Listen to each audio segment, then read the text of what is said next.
Oi, e continuando essa semana aqui de lançamento das listas oficiais de leitura para os próximos 12 meses, apresento agora aquela mais que tradicional 12 livros para ler aqui em 2021.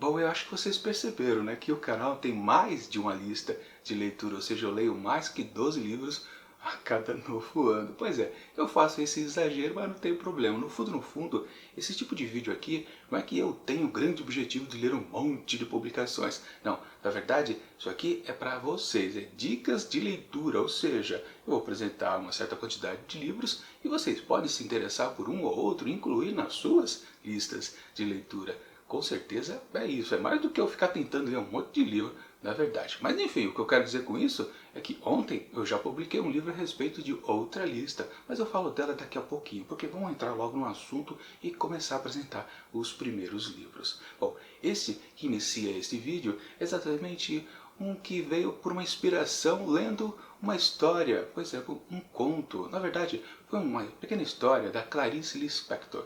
Se eu não me engano, não tenho certeza, já meio que esqueci, é daquela história onde uma certa senhora vai a uma certa reunião com amigas, num certo clube, não sei exatamente o que era, mas ela se vê depois de alguns minutos dentro do estádio do Maracanã, completamente perdida, não exatamente no campo, ela está nos corredores internos. É uma história bem maluca, e lá no texto é citado um autor, que é justamente esse que então eu fui procurar, que é este francês, que me fugiu o nome dele agora, Marcel Aimé, escreveu O Sobrado. No caso, foi a única publicação que eu consegui achar dele. Porque literalmente, lendo lá o texto da Clarice Lispector, eu fiquei curioso. Por que ela fez essa citação, melhor dizendo? Bom, com certeza tinha a ver com o contexto lá daquela história que ela criou, daquela senhora perdida dentro do Maracanã. Ou seja, aquela maluquice, aquela coisa esquisita, aquele tom irrealista. E claro, ela citou o autor francês porque provavelmente ele também faz o mesmo tipo de história. E digamos que eu captei a mensagem, ou seja, vá ler também esse autor. Foi o que eu fiz. Cacei então alguma publicação aqui no Brasil dele e realmente tem pouquíssimas. Ele chegou a ser editado outros livros dele, mas está fora de catálogo há muito tempo, você só encontra em sebo. Mas pelo menos tem esse aqui perdido, por enquanto, O Sobrado. Diz aqui, a obra de Marcel Aimé é vasta e variada e se afirma como uma das mais originais, mais fortes e mais duráveis de nossa época. Um pessimismo bem-humorado, isento de moralismo, perpassa por todos os seus trabalhos, sejam eles de inspiração realista, satírica ou fantástica. Realmente, o estilo do autor tem tudo a ver com o que era aquele conto lá da Clarice Lispector. Agora, do que se trata essa história? Pois é, aí complica. Na quarta capa, nas orelhas do livro, não tem nenhuma informação a respeito dessa história, então eu vou ter que fazer uma certa colinha, que está aqui, ó, já no meu celular, que eu recolhi de algum site que estava escrito em francês, tive que traduzir, mas foi a única coisa que realmente achei sobre a história. Bom, a história acontece nos anos 1930 num bairro parisiense, num contexto de crise econômica e a tomada do poder na Alemanha pelos nazistas. Tudo acontece dentro de um certo condomínio, então teremos vários personagens. E é citado aqui, eu não vou detalhar porque parece que aqui já está na região de spoiler. A dona do condomínio parece que ela tem uma morte um pouco trágica, tem outro personagem que vive tentando o suicídio, e o final também é mais trágico ainda, o final da história. Ou seja, é uma maluquice aquele condomínio, mas parece que tem um dos apartamentos ou pequena casa ali que tem um certo, é descrito aqui como um oásis de humanidade. Ou seja, é uma história maluca de qualquer forma e talvez essa seja exatamente a graça, que foi o que na verdade eu gostei lá daquele texto da Clarice e que me puxou então para esse escritor francês, Marcel Aimé. Ou seja, descobrir um autor de maneira assim repentina, lendo um texto de outra pessoa, um brasileiro, uma brasileira, mas é uma forma interessante de a gente ter contato com novas escritas e novos escritores. Antes de ter lido o nome dele lá no texto da Clarice, eu nunca tinha ouvido falar desse escritor francês. E pergunto para vocês então, vocês já conheciam Marcel Aimé e suas maluquices?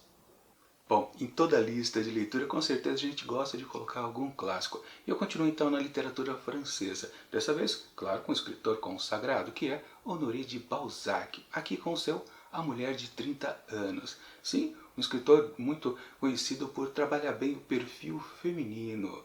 Isso é o que mais me atrai, com certeza, na sua literatura. Ainda que, claro, eu não tenha lido nada dele exatamente, mas vou tirar a prova aqui com essa literatura que parece curtinha, mas também não é. Esse livro aqui ó, tem 230 páginas, mas as letras são um pouco diminutas e a gente pode transformar tudo isso aqui em quase 400. Sim, é uma história longa, com certeza. E diz aqui, a mulher de 30 anos não é só a história particular de Julie, mas de alguém que concentra em si as contradições do que era ser mulher no século XIX e, por extensão, as discrepâncias da sociedade moderna. Profundamente interessado pela questão feminina, Balzac, que deveu sua formação a diversas mulheres mais velhas com quem se relacionou, faz aqui um elogio à mulher madura. Como disse, realmente um perfil feminino muito interessante que esse escritor francês sempre traçou.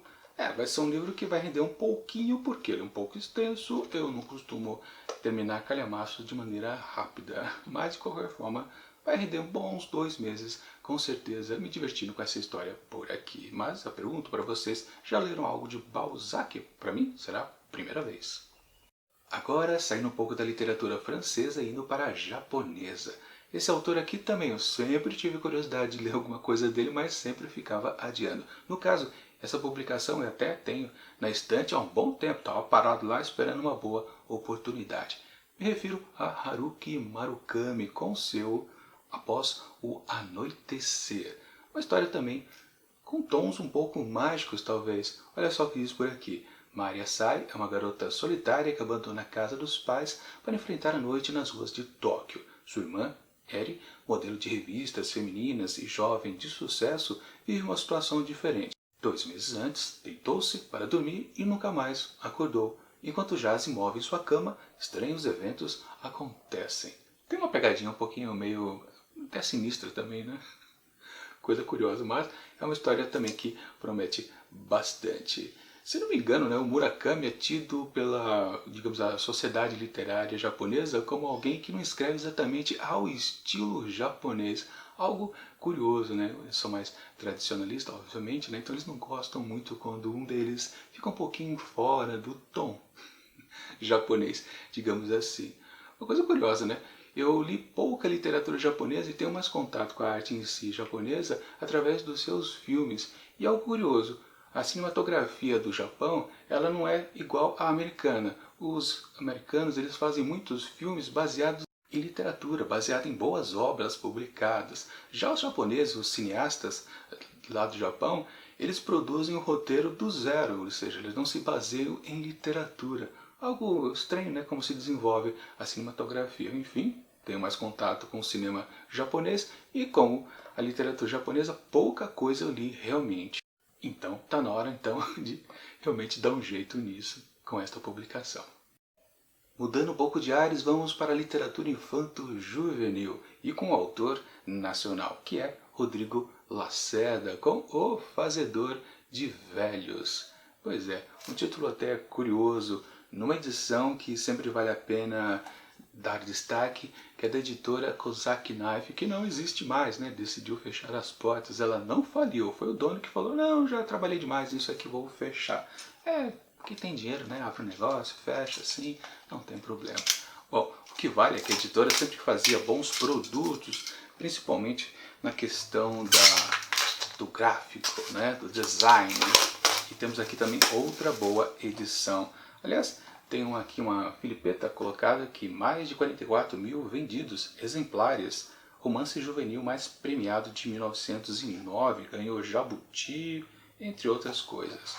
Interessante, deixa eu tirar aqui esqueci como é que chama isso aqui, essa lingueta, não lembro mais como é que é o nome disso aqui. Enfim, edição sempre bacana da Kozak Knife. Olha essa capa aqui, eu acho interessante, simples, mas realmente tem um cuidado que só a Kozak Knife fazia. E poucas editoras fazem a mesma coisa atualmente.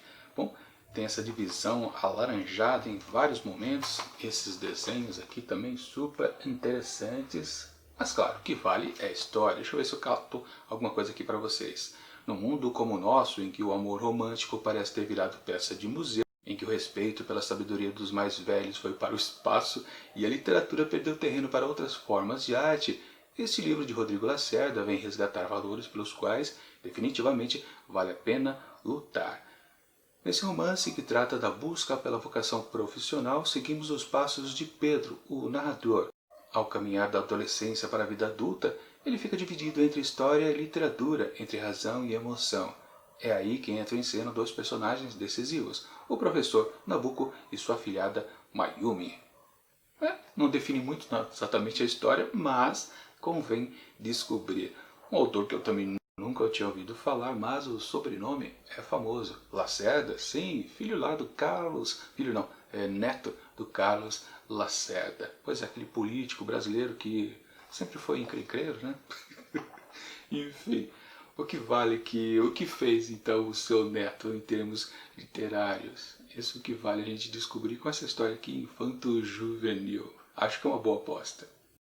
Falando em apostas, deixa eu falar sobre o vídeo de ontem, que foi exatamente o Jubileu Literário Edição 2021, que é uma brincadeira, na verdade a lista principal de leitura aqui do canal, que tem uma temática. Literalmente eu tenho que ler livros que aqui em 2021 completam uma década de lançamento ou mais décadas. E por estar tudo vinculado a uma certa data específica, algumas vezes eu tenho que fazer justamente apostas literárias, né? Ou seja, não tenho lá muitas opções de escolher um livro de alguma década passada e tenho que fazer, sim, um arriscamento, digamos assim, no tipo de livro que eu vou ler. Portanto, na verdade, eu não consigo escolher, por exemplo, gêneros literários. Eu tenho que ler o que tem lá em alguma década específica. Então, vou deixar o link aqui em cima para você conferir quais foram os 12 livros que estão aqui comemorando em 2021 algum aniversário. Pois é, efemérides. Bastante interessante a lista, boas apostas, mas tem muito livro bom também e outros, claro, que a gente está arriscando com certeza. Enfim, vamos continuar aqui com a nossa lista dos 12 livros, onde aí a gente escolhe mais. A gente vai na estande e escolhe a dedo cada uma das publicações. Fugindo um pouco também dos gêneros, que eu não conseguia fazer com a lista de ontem, temos aqui então ficção científica, com um classicão que todo mundo conhece.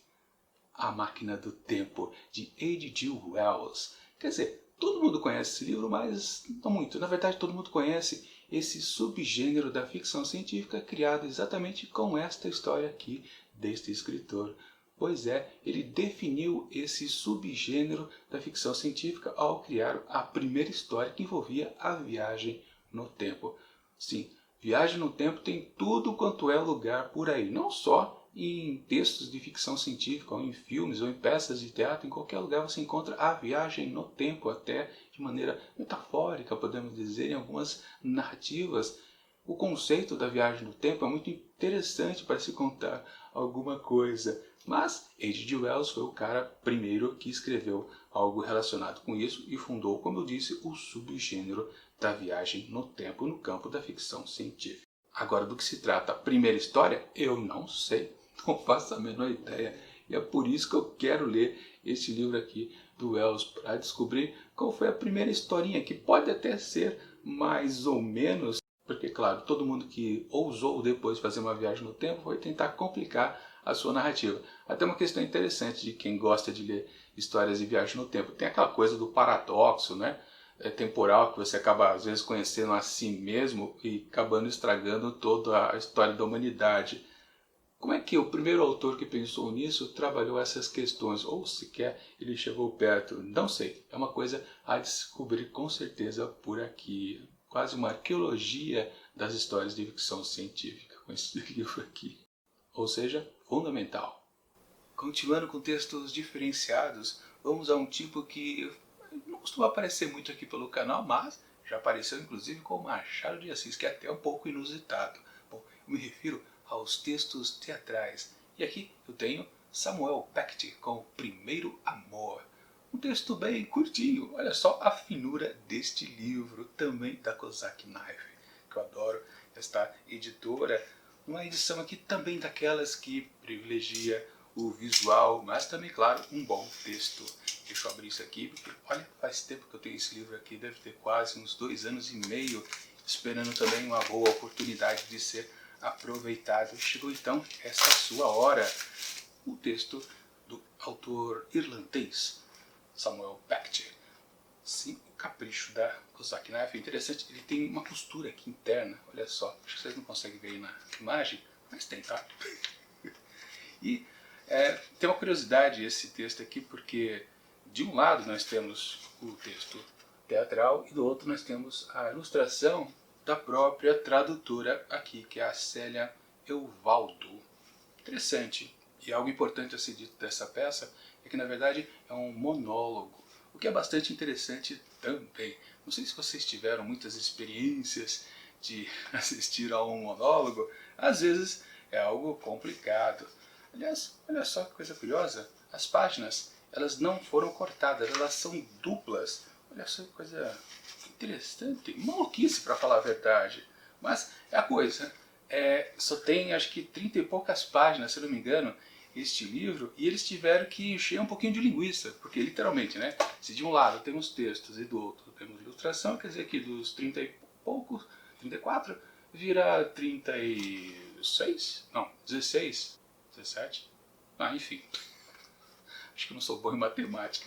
Mas o que importa, assim, é o texto do Beckett, com certeza. Um autor que eu também nunca li nada. Aliás, eu acho que eu nunca vi uma encenação do texto dele. Fazer o quê? Essas coisas que acontecem. Na verdade, eu vou muito pouco ao teatro. Ah, sim, o que eu ia falar antes de monólogo. Uma vez eu fui assistir um monólogo de uma peça, Navio Negreiros, do Castro Alves. E foi um sufoco. Eu estava junto com um amigo e na plateia não havia muitos espectadores, mas estava lá o ator fazendo o seu monólogo. Só que o texto realmente na Navio Negreiros não é uma coisa empolgante, que aos poucos as pessoas foram saindo ali do auditório. Alguém de um lado, pela direita, depois passava 5 minutos, saia mais alguém pela esquerda, alguém atrás também ia embora, naquele esquema que cada vez mais o auditório ficava vazio. Então ficamos na saia justa, eu e meu amigo, né? Tipo, a gente precisa sair logo daqui, porque se ficarmos só nós dois aqui, a gente não vai fazer essa ofensa ao ator, né? Então a gente tratou de picar a mula rapidinho ali no auditório, foi algo traumatizante. E eu nunca li, na verdade, Navio Negreiros do Castro Alves, sabe? Por causa desse trauma, exatamente. Mas espero que esse monólogo aqui seja mais empolgante. Pelo que eu vi na descrição, realmente é algo interessante.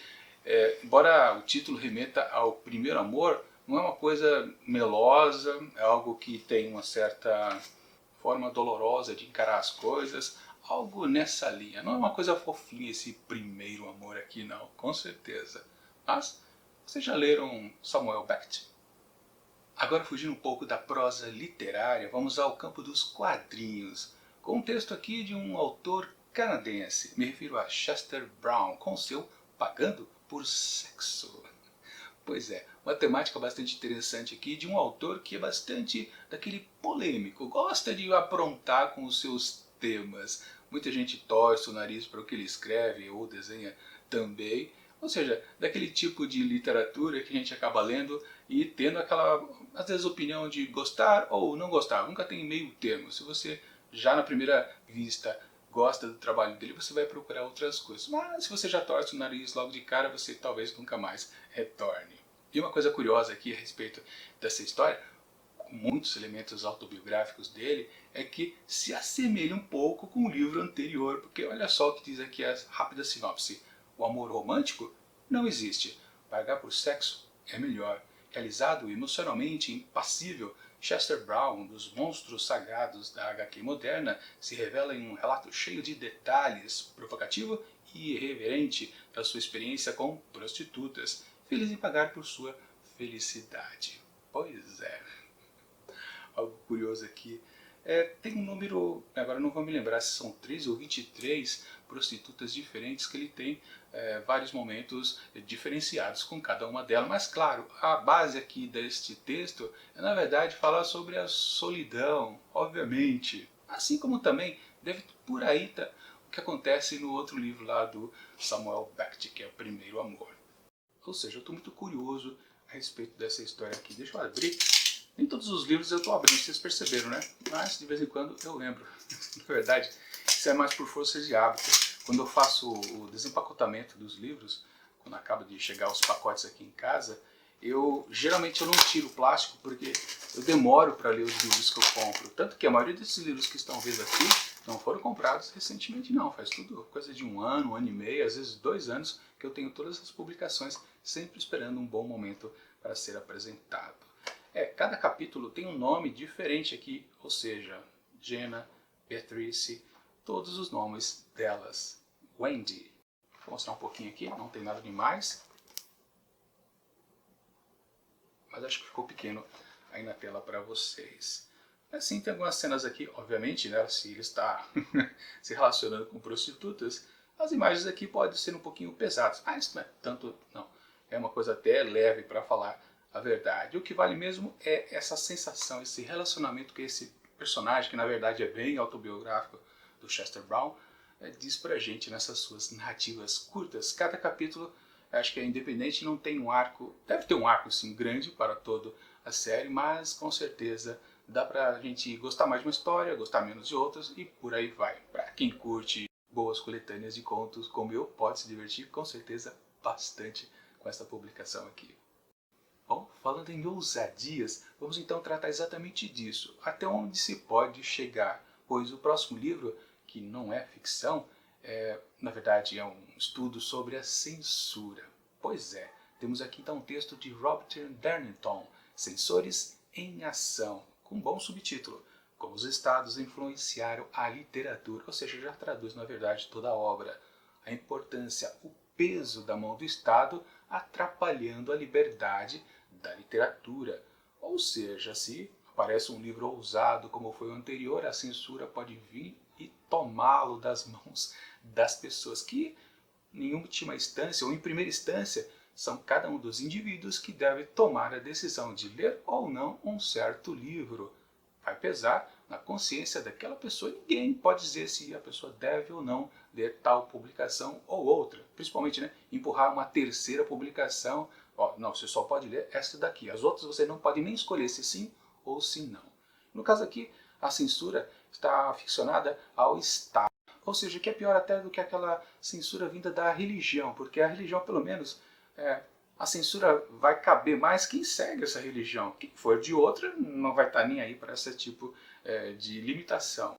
Mas a que vem do Estado, sinceramente, não tem como você fugir, a não ser que você mude de país, literalmente, né? Porque eles não vão deixar você ler tais coisas. Bom, tivemos aqui o exemplo no Brasil. Em tempos de várias ditaduras, todo mundo só lembra da ditadura militar, mas tivemos ditadura também da era Vargas, por exemplo, lá também se censurou muita coisa. Em outros períodos também da nossa grande república também houve censura. Hoje em dia, vamos deixar para lá, né? O que importa é exatamente, não vou deixar para lá não, vou falar, né? Hoje em dia se censura muito também e vem de pessoas, pois é, grupinhos que ficam fazendo censura para toda a sociedade. E muitas pessoas estão caindo nessa coisa. Não pode. Cada um pensa o que deve fazer da sua vida, principalmente também em literatura, o que vai ler ou deixar de ler. Esse texto aqui, com certeza, é bastante interessante, de Robert Darnton. Um estudo bastante grande, porque haja página aqui nessa publicação. Deixa eu dar uma olhada exatamente em quanto que é a extensão deste livro. Eu gosto dessa capa aqui, é muito interessante. Deixa eu mostrar ela mais perto agora, sem plástico. Olha só, uma bela ilustração que já diz tudo. Exatamente. Pois é, um livro extenso que tem 340 páginas. As letras são um pouquinho diminutas também. Vai render uma boa leitura, com certeza. Temos 3 partes aqui. Deixa eu dar uma olhada. A França dos Bourbon, privilégio e repressão.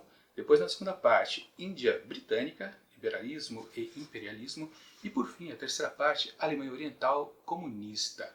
Ou seja, o livro é um pouquinho antigo, com certeza. Deixa eu ver se eu consigo descobrir quando foi publicado pela primeira vez. 2014, mas trata de épocas bem distantes um pouco, né? Não tem nada mais recente. De qualquer forma, não importa, consegue sim abarcar bastante a respeito da censura vinda do Estado. O que é bastante importante para nós que lemos. Nós precisamos nos preocupar com isso também. Não fica nessa de, ah não, se eles estão proibindo é porque não deve ser lido. Não, como eu disse, cada um cuida da sua cabeça. Você decide se você vai ler ou não um livro.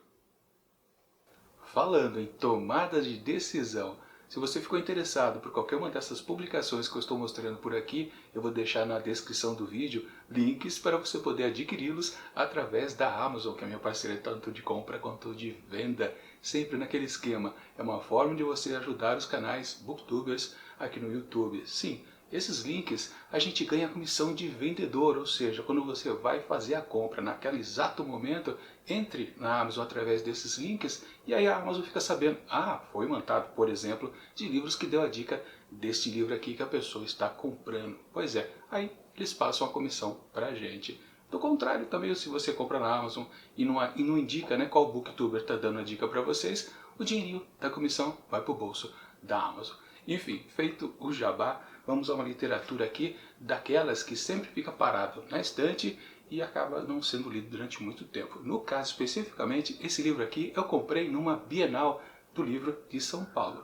Infelizmente não foi no ano passado, por causa da pandemia, que foi cancelada, mas foi da de 2018. Pois é, eu estava lá e comprei bastante coisa. E esse foi um dos livros que estavam por lá, A Folha Dobrada, escrito por William Maxwell, que também é daqueles autores mais ou menos conhecidos, mas são respeitados, aquela coisa toda, mas a gente acaba não lendo porque passa batido, literalmente. Na verdade, qualquer leitor, né, ele não consegue ler todos os livros clássicos ou todos os livros importantes ou significativos, nem mesmo para a própria vida. Simplesmente, na nossa pouca existência que nós temos por aqui, a gente lê pouca coisa e literalmente se lamenta e fica deixando para trás muita coisa. No caso deste livro aqui, do Maxwell, eu não sei se realmente é uma grande literatura, não sei se ele é super consagrado e de fato deve ter essa importância toda, mas eu arrisquei. Tava lá num monte de livros, naquelas estandes de preços baratinho, eu resolvi arriscar. Fui, digamos, enfeitiçado pelo livro. Pela capa? Não, pela capa não, a capa também não diz nada. A sinopse, que tal? A Folha Dobrada é uma comovente história sobre a força da amizade. Bom, aí vai, né? É também um livro emblemático de William Maxwell, autor clássico da literatura norte-americana e um dos mais importantes editores de ficção da revista The New York.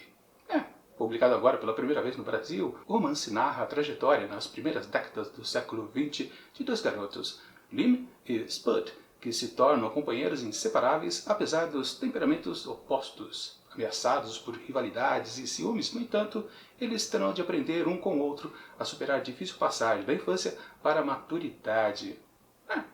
E tem aquelas frases de efeito também. William Maxwell é, sem dúvida, um dos grandes romancistas desse último meio século, disse a Village Voice. Ajuda um pouco, mais ou menos.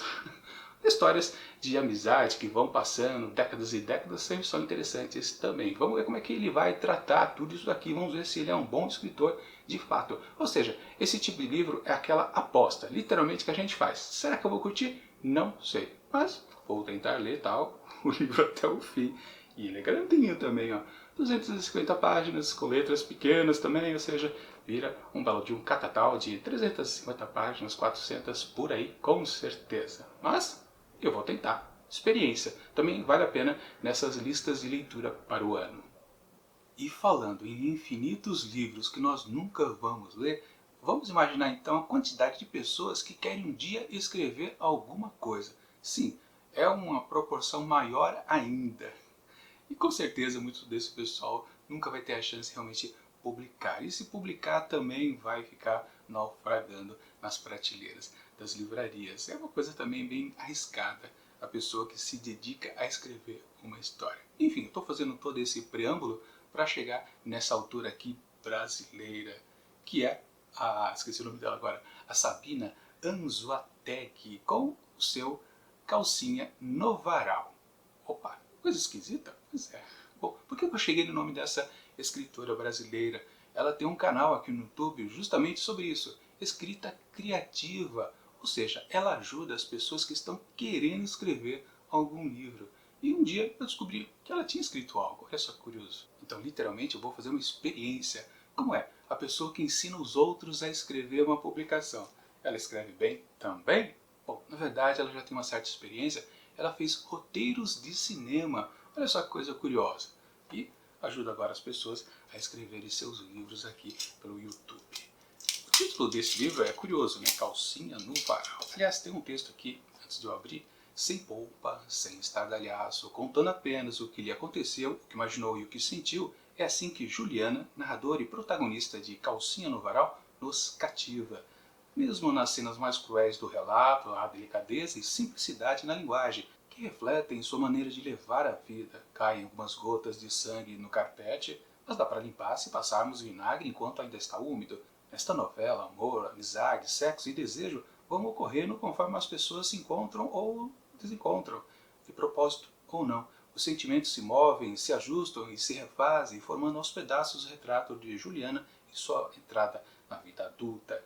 A sexualidade se transforma entre um rapaz de pelos pretos na barriga e uma moça de seios pequenos e roupas brancas que adora usar perfume, porque a vontade de fazer sexo às vezes é linda e às vezes desaparece. A narrativa vai se construindo como a vida ela mesma, na experiência e na busca de identidade, que às vezes é dolorosa, mas sempre é doce. Curiosa essa sinopse aqui, ao mesmo tempo que parece que ela está entregando um pouco da como a narrativa vai se desenvolver, na verdade deixa um baita de um mistério pra gente. Mas eu tô curioso com certeza com essa história da Sabina. Deixa eu ver quantas páginas tem, é algo bastante curto, 110 páginas. Vou mostrar o rosto aqui da Sabina, que já é uma conterrânea aqui de YouTube, né? Ela também é um youtuber. Ora, pois não?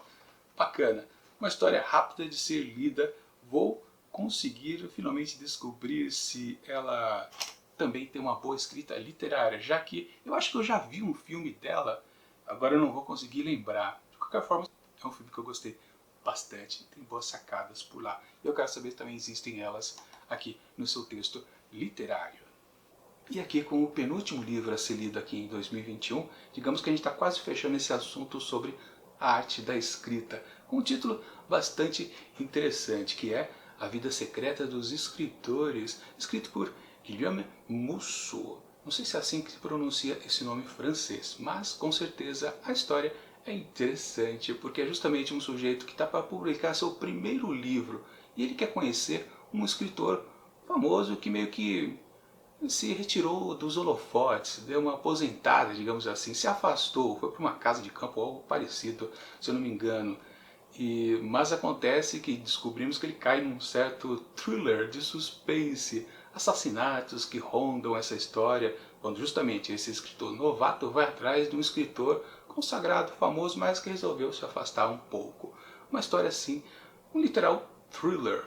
Esse livro aqui você não vai encontrar, acho que nas livrarias, porque ele foi publicado em 2019 e não está ainda nas livrarias porque ele está, por enquanto, dentro da caixa mistério Tag Inéditos, da empresa Tag Experiências Literárias. Uma caixa que eu sempre gosto de abrir, todos os meses eu faço assinatura, inclusive, deixa eu mostrar para vocês.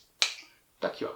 Caixinha laranja, sempre abro. Também tem a caixinha azul que chama-se Tag Curadoria. Bom, esse livro aqui então do Musso veio numa das edições lá do ano passado. Não me recordo qual mês que foi. Mas eu vou deixar aqui em cima o link para você ver exatamente o vídeo onde eu faço o unboxing da caixa onde teve essa publicação. E é o esquema da caixa mistério, né? Você compra sem saber qual livro que vai ser encontrado dentro. É bem divertido, eu gosto. E no caso, apareceu justamente esse livro do Musso com essa história interessante, com certeza. Uma história também curta, de poucas páginas, só 215. E eu dei uma sapiada aqui. O formato narrativo dessa história é interessante. E o que eu quero dizer é que tem boas sacadas. Uma coisa curiosa também é que ao começo de cada capítulo está destacada uma frase de grandes escritores. Algumas são até bem divertidas. Se eu ver se eu acho alguma delas por aqui. A primeira que eu rachei o bico com certeza, que foi do Denis Laferreri. A primeira qualidade de um escritor é ter boas nádegas. Realmente, né? Se passa mais tempo sentado com a bunda na cadeira do que qualquer outra coisa. Mas todo capítulo tem uma boa observação de pessoas escritoras. Bom, É um livro interessante de ser lido, claro, esse aqui é um livro best-seller, não é um livro clássico, mas sim, a gente também pode apostar neles com certeza. Bom, e para fechar então aqui esses 12 livros que eu pretendo ler aqui nesse ano de 2021, vamos lembrar então de uma coisa que eu falei agora há pouco, né, de pessoas que querem um dia publicar alguma coisa, mas e se você for dono de uma editora?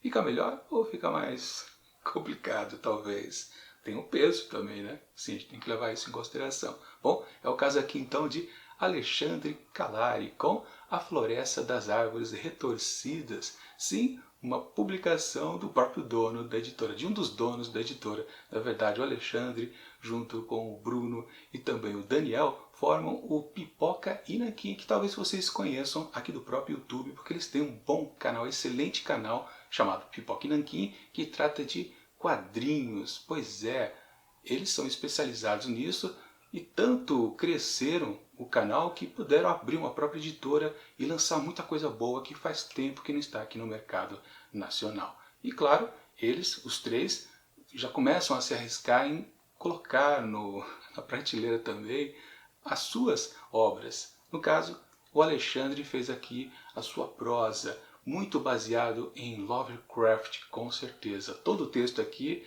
quando você vê do que se trata, você percebe que abunda as influências de Lovecraft por aqui. Porque assim, a história trata de seres místicos, um toque assim alienígena também. E diz aqui a sinopse na quarta capa: seus olhos estavam fechados, sabia que devia abri-los, mas não conseguia. Após um conturbado divórcio, Aidan decide tirar um período sabático e se afastar de tudo e de todos que conhece, buscando refúgio em uma pitoresca cidade do interior, onde a estranheza parece ser a norma vigente. Lá, ele logo é jogado em uma trama de bizarros acontecimentos que envolvem não só toda a população, como também criaturas apocalípticas de outra dimensão. Sim, isso é puro Lovecraft. Para quem não conhece, né, um grande escritor de histórias de suspense, horror, terror, coisas um pouquinho macabras, místicas, alienígenas, um monte de coisa. Sim, quem gosta de Lovecraft, claro, Alexandre Calari adora esse autor e fez a sua, digamos, imersão nesse universo, dando seus próprios pitacos.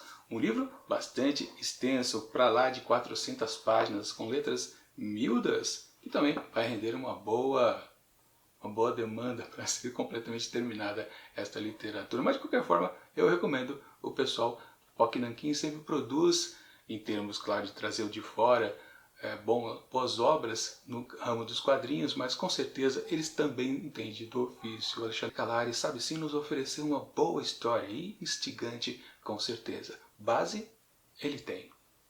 Bom, e aqui está o apanhado geral desses 12 livros que eu pretendo ler aqui em 2021, ou de mais 12 livros para ler ao longo dos próximos meses. E também já vale o convite para vocês. Amanhã tem mais outra lista, a terceira e última. Bom, amanhã eu vou responder ao desafio do canal Livrada. Pois é, o desafio do Yuri que ele já faz, acho que há uns 7 anos mais ou menos. Sempre é interessante ir atrás dos livros para responder aos quesitos que ele propõe para a gente. Amanhã vocês conferem então quais foram as minhas escolhas. Ainda não fechei a lista, estou quase lá. Eu vou gravar o vídeo somente amanhã. Acho que vai ter boas escolhas com certeza. Espero que vocês possam conferir. O vídeo também sai às 9 da noite. Portanto, bom, falando para fechar mesmo essa lista aqui, eu acho que eu fui bastante abrangente, eu fui mais diversificado que a lista de ontem. De novo, confiram lá o que eu escolhi para as 12 primeiras publicações para o ano, em comparação com essas 12 aqui. E mais as próximas 13, 15 amanhã no Livrada, no desafio do Livrada. Enfim, promessas para o ano. Se eu vou conseguir cumprir todas essas leituras, é outros 500. A conferir lá em dezembro aqui desse ano. E por enquanto eu deixo aqui do lado dicas de outros vídeos que já aconteceram aqui no canal lá no finalzinho do ano passado. E tchau, até amanhã!